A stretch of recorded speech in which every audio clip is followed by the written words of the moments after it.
Jelang Pilkada serentak tahun 2024 mendatang, Badan Pengawas Pemilu Bawaslu Kabupaten Oku Selatan mengajukan dana hibah sebesar 14 miliar untuk kebutuhan operasional kegiatan. Setelah 5 komisioner Bawaslu Kabupaten Oku Selatan resmi dilantik, ketua dan anggota melakukan kunjungan ke berbagai pihak termasuk DPRD dan pemerintah daerah Oku Selatan.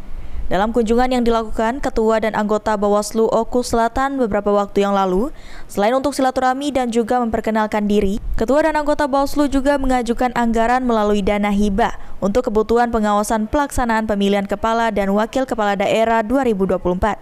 Anggaran yang diajukan oleh ketua dan anggota Bawaslu Kabupaten Oku Selatan tersebut berjumlah 14 miliar lebih.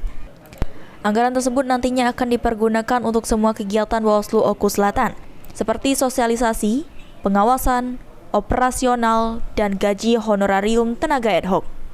Namun sejauh ini usulan itu masih tahap pengajuan dan masih perlu disinkronisasikan dengan TPAD setempat.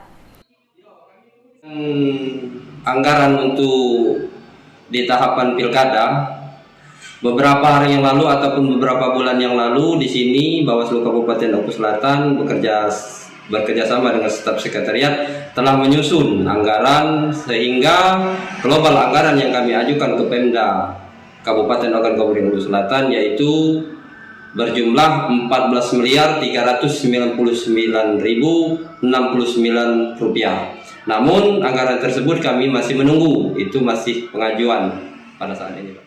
Sri Fitriana, PAL TV.